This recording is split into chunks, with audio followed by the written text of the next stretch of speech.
हमने बहुत ही प्रोत्साहन भरी बातें भाई मैथ्यू से सुना।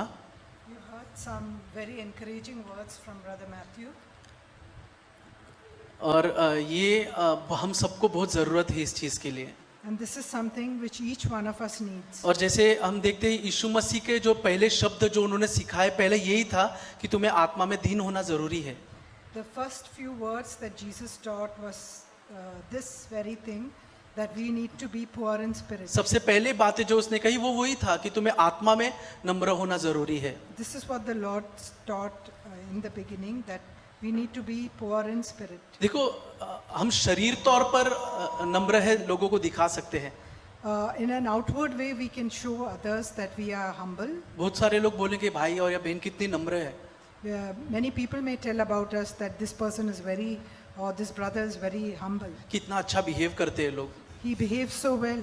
लेकिन वो भाई बहन हमको कितना समय देख रहे हैं? But how long do these people see us? Saturday Sunday या कोई मीटिंग्स रहेगा तभी। They only see us when either on Saturday, Sunday, or the days when we have a meeting. लेकिन यीशु मसीह हमसे कहता है कि तुम्हें आत्मा में नम्र होना है।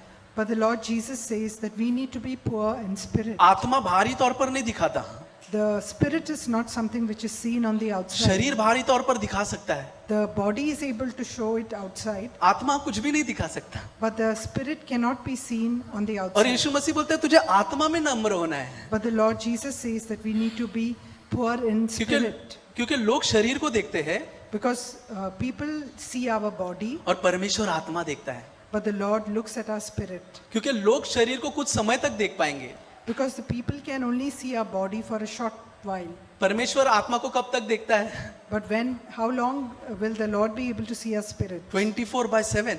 The Lord can see us 24/7. हमारा आत्मा अंदर से कैसा है, परमेश्वर 24/7 देखता रहता है। The Lord who sees us 24/7 can say how our spirits are. इसके लिए यीशु मसीह कहता है कि तुम्हें आत्मा में दीन होना बहुत जरूरी है। That is why the Lord says that we need to be poor in spirit. तो बहुत ही आशीषित वचन जो आज हमने सुना है। This is something that has really blessed each one of us. देखो पुअर किसको बोलते हैं? गरीब। Who is described as poor? हम गरीब किसको बोलते हैं?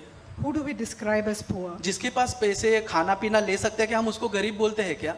Do we call a person who has food to eat and clothing, do we call that person poor? नहीं, जो अपना खुद का कमाई है नहीं उसके पास, लेकिन वो जिसको बहुत नीड है उसको हम गरीब कहते हैं। A person may have his own income, but still he lives in need. Such a person we'll call him poor. जो व्यक्ति को दूसरे की कुछ चीजों की जरूरत है, उस खुद से कुछ नहीं कर पा रहा है, वो डिपेंडेंट होता है दूसरे से कुछ मिलने की, उसको हम गरीब कहते हैं।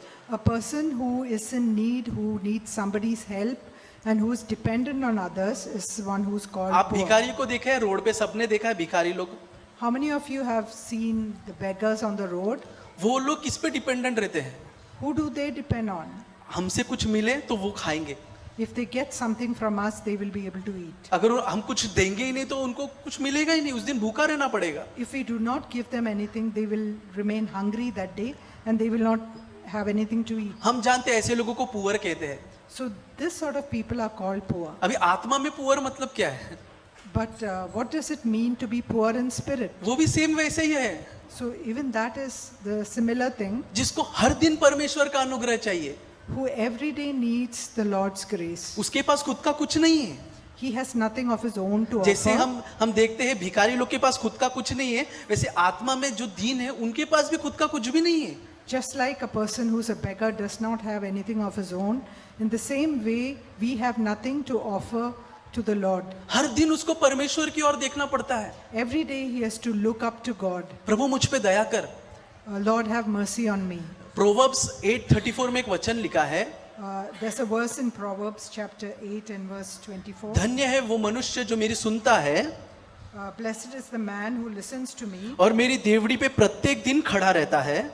and blessed is the man who listens to me, watching daily at my gates, और मेरे खंबे के द्वार के पास दृष्टि लगाए रहता है। waiting at my doorposts. देखो वो वहां पे एक व्यक्ति के बारे में लिखा है, वो हमेशा परमेश्वर की सुनता है, This is a man who's always listening to the Lord. परमेश्वर के भवन में जाते रहता है, He keeps going to the house of God. और हर दिन उसका ध्यान कहाँ लगाया रहता है? And where is his attention परमेश्वर के गेट पे, He's at the gate of the Lord. कि कब प्रभु वो गेट खोलेगा और मेरी तरफ आएगा, When will the Lord open the gate and come to me? कब उसकी दृष्टि मुझ पर होगी। When will his eyes look upon me? वैसे ही भिखारी भी ऐसे ही है, कब एक उसका मालिक आता है और मुझे कुछ देगा। Even a beggar has a similar attitude. He's looking for somebody to give him something. So brothers and sister, हम सबको वो परमेश्वर की ओर देखते ही रहना है। So in the same way, brothers and sisters, each one of us need to keep our eyes fixed on the Lord. कब परमेश्वर की दया हम पर होती है, When will the Lord show me favor? कब परमेश्वर की कृपा हम पर होती है, When will his grace come upon me? जब हम उसकी ओर ताकते रहेंगे When we look to him, wait upon और him, हमने सुना उसकी बातें सुनते रहेंगे and we give ear to his words. और उसके साथ एक फेलोशिप में रहते रहेंगे, And when we live in fellowship with him, परमेश्वर हमारे भीतर काम करेगा। then the Lord will work in us. प्रभु आशीष दे।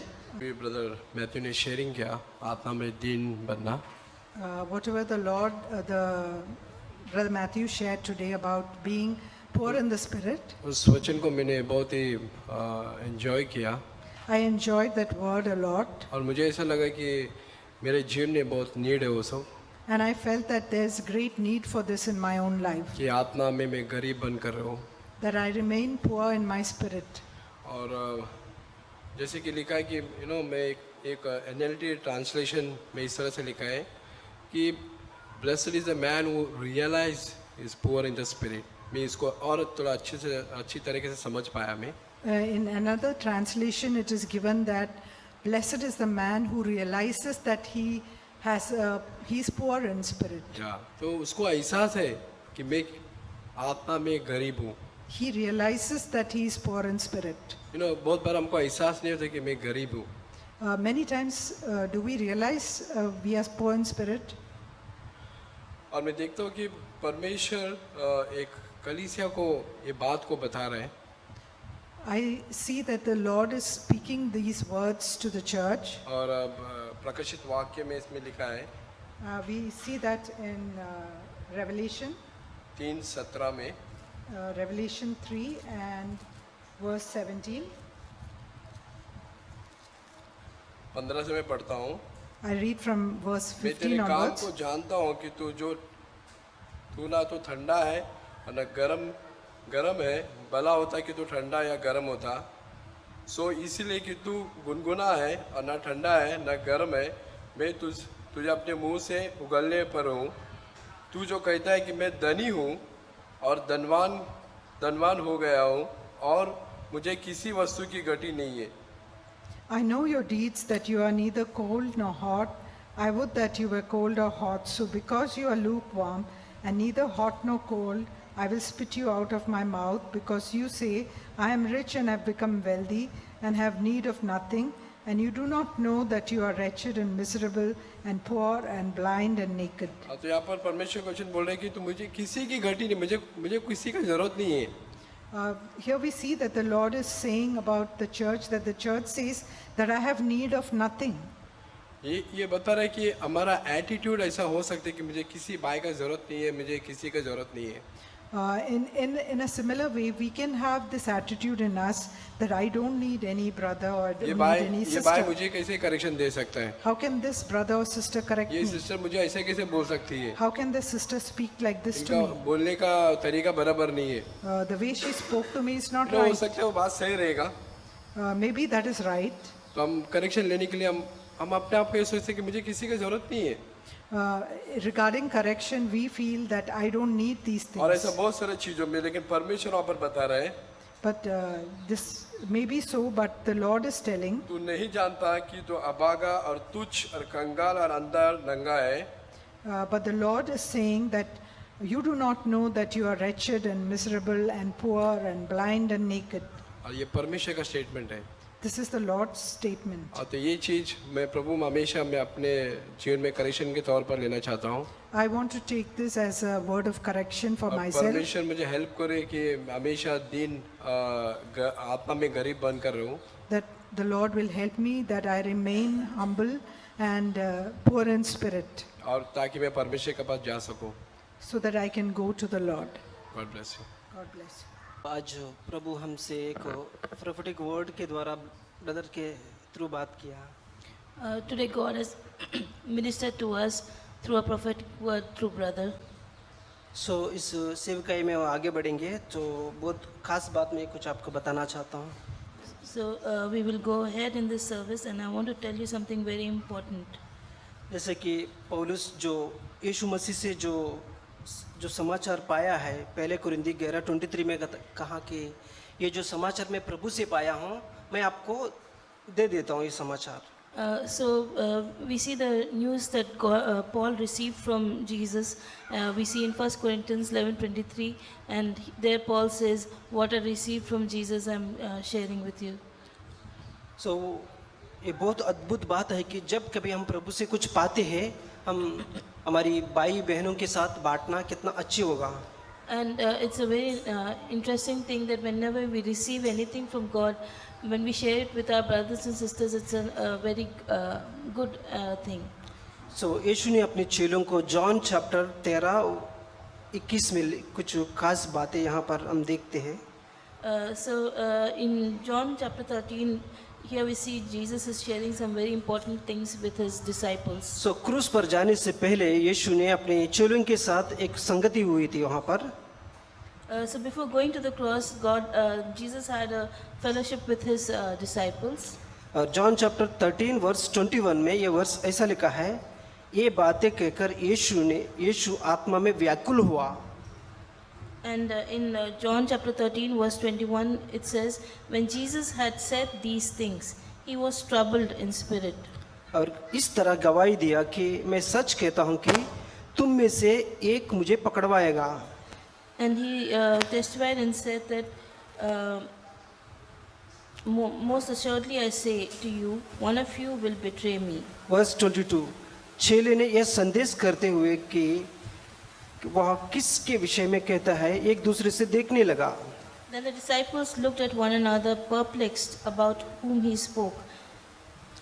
तो यहाँ पर हम इस चित्र को हम कल्पना कर सकते हैं, यीशु के साथ 12 चेले लोग बैठे थे आखिरी क्रूस पर जाने से पहले। So we can imagine this situation.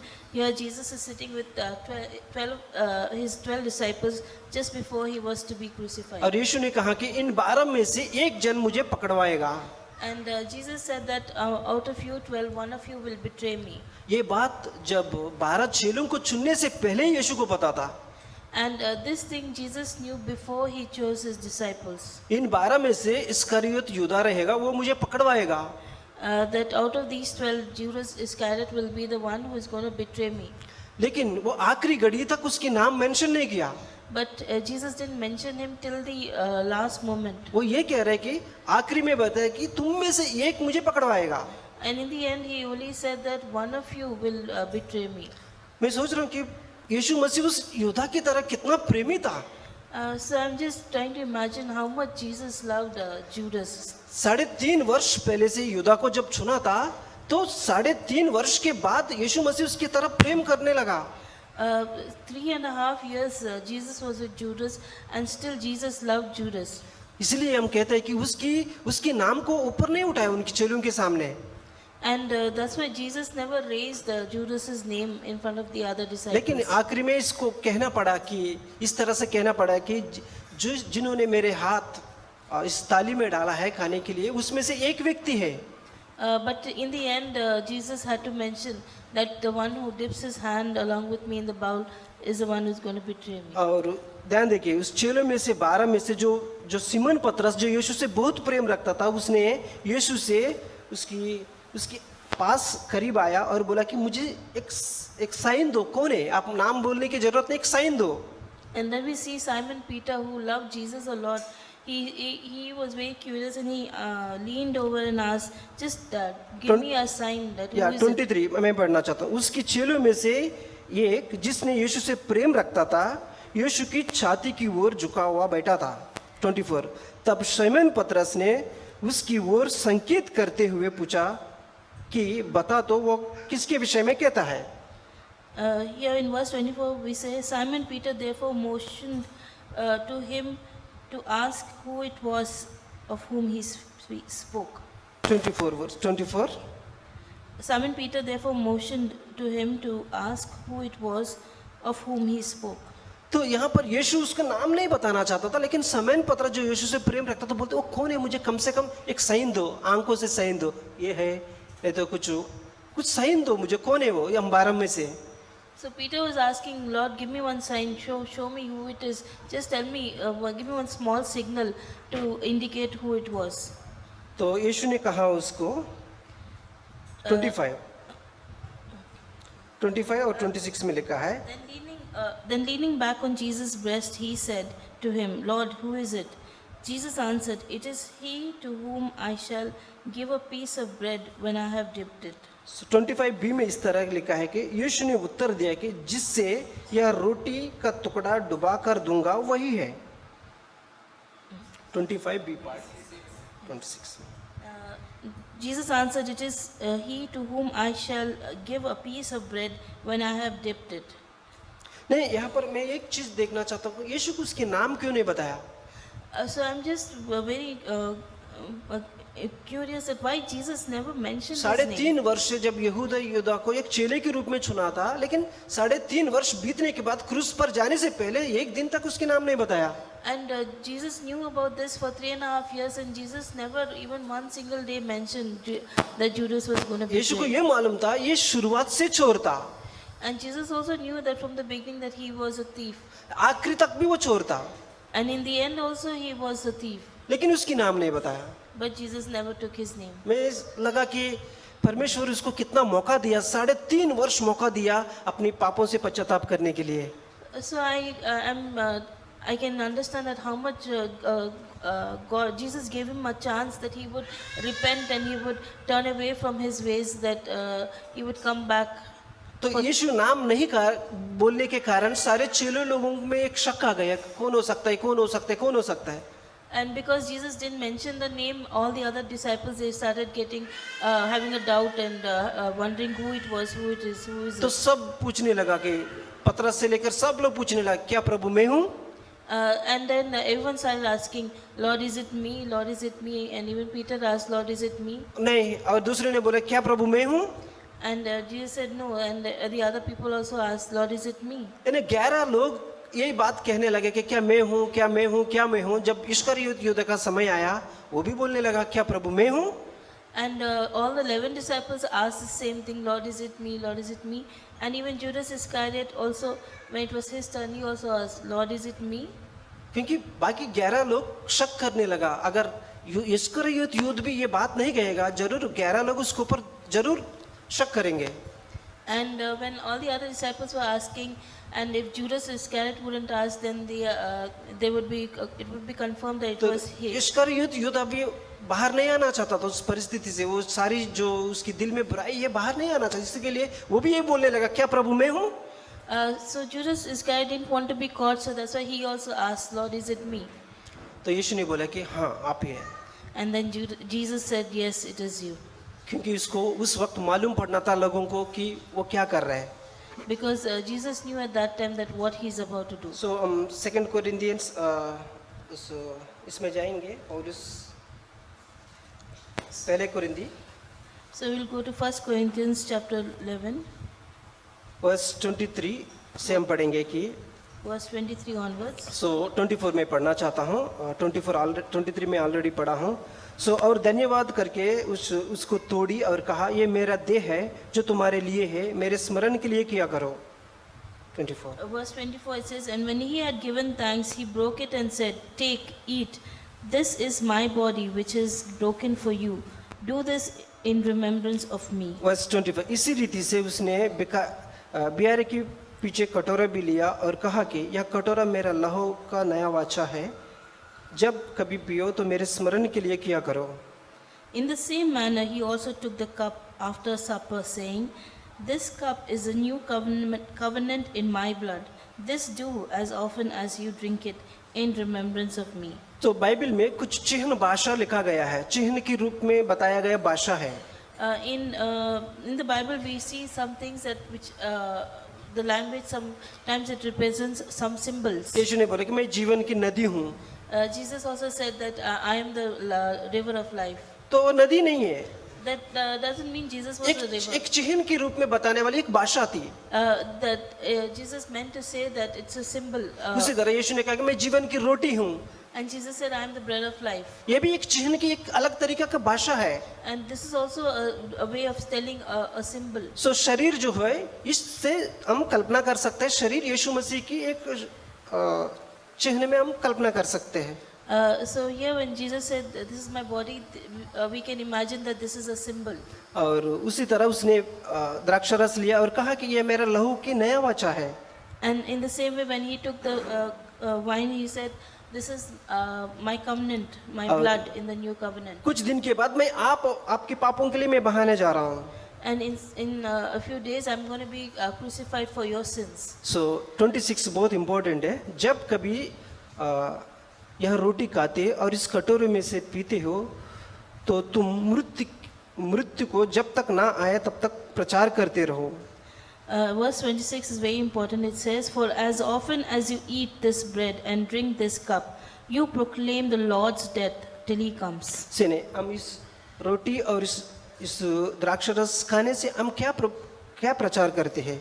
So when we partake in this bread and this cup, what do we declare? What do we proclaim? हम एक सुसमाचार को प्रचार करते हैं। We are actually telling the good news of Jesus. क्योंकि यीशु मेरे लिए क्रूस पर मरा, मेरे पापों के लिए दंड भर दिया।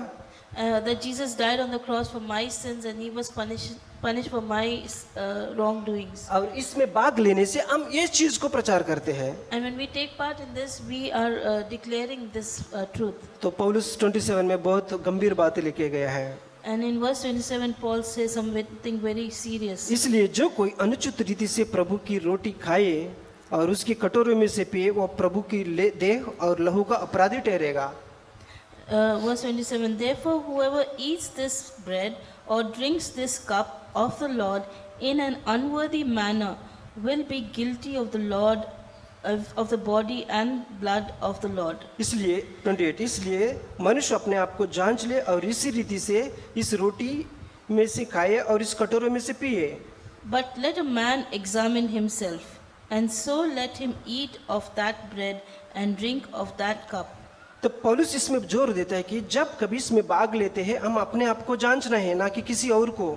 And Paul stresses on this point that when we partake in this cup and this bread, that we must examine ourselves, not somebody else. आप जांचे बिना, परखे बिना इसमें भाग लेते हो, उसको प्रतिफल आगे लिखा गया है। कई लोग इसमें से सो गया है, कई लोग मर चुके हैं। And when we partake in this without examining ourselves, the result of it is mentioned in the further verses. That तो many 29 people, में लिखा है, क्योंकि जो खाते समय पीते समय प्रभु की देह को ना पहचाने वह इस खाने और पीने के अपने आप दंड लाता है। for he who eats and drinks in an unworthy manner eats and drinks judgment to himself, not discerning the Lord's body. सो 30, इस कारण तुम में से बहुत निर्बल और रोगी और बहुत से सो गया है। For this reason many are weak and sick among you, and many sleep. So brothers and sisters, बहुत गंभीर बात है कि यदि आपके पास कोई बच्चा है तो बाहर कुछ मिट्टी में खेल के जल्दी घर में आया कुछ खाने के लिए। So this is a very serious thing. Suppose if one of you if you have a child and he goes out and plays in the mud and comes back and eats something. जैसा मिट्टी में खेलने के बाद तुरंत खाने के पास आया और उनको होश भी नहीं था कि मेरे हाथ धोना है, लेकिन खाने में हाथ डाल दिया। And he played in the mud and he came back to eat and he put his hand in the food and he ate. He didn't even realize that he had to wash his hands. लेकिन अच्छी बात है कि उनके पास एक अच्छा आत्मिक माँ बाप होगा जो उनको हालत को बताने के लिए। And it is a good thing that when we have a spiritual parents who tells us about our situation. प्रभु को धन्यवाद हो कि पौलुस की जैसे एक आत्मिक भाई प्रभु ने यहाँ पर खड़ा किया है कि हम किस तरह इसमें भाग लेना है। And thank God for a brother like Paul who has instructed us at how we have to take part in this table. मिट्टी में खेलने के बाद वो बच्चा खाने में हाथ डालेंगे, एक बुद्धिमान माँ या बुद्धिमान पिता क्या कहेगा? उसको हाथ धोकर उसमें थाली में हाथ डालना है। If a child is playing in the mud and then eats food with his dirty hands, a wise mother or father, what will they tell? That you should wash your hands and eat. इसलिए पौलुस हमें कहता है कि अपने आप को जांच लो। That's why Paul tells us that examine तो ये समय yourselves. है, हम आंख बंद करेंगे। So this is the time when we close our eyes. और हम प्रभु से पूछेंगे, यदि आपके पास, यदि ये प्रभु आपको कुछ दिखा रहा है कि आपकी कुछ पाप या कोई भी चीज़ जो जो प्रभु के सामने सही नहीं है, when we will come to God and if God and ask God to show us, and when God shows us our weaknesses or our sins, which is not right, Bible में एक वचन, अद्भुत वचन लिखा है कि जो अपने अपराधों को छिपा देता है उसके ऊपर आशीष नहीं आएगा, लेकिन जो अपराधों को छोड़ देते हैं उन पर प्रभु की दया मिलती है। there's a nice verse in the Bible which says that whoever forgives sins, whoever covers up their own sin, there is no blessing for them, but whoever confesses their sins, God will show him grace. तो हम जो कुछ भी हमने किया है प्रभु के सामने, ये समय आंख बंद करेंगे और हम प्रभु के कहेंगे, प्रभु मुझे क्षमा कर। And whatever we have done, we will bring it to God and we'll ask God, Lord, please forgive me. प्रभु विश्वास योग्य है And God is faithful. और जो कोई ईमानदारी से पूछते हैं उनको क्षमा करने के लिए वो योग्य है। And if anyone is sincere and asks for forgiveness, God will forgive their sins. आंखें बंद करेंगे। Let's close our eyes.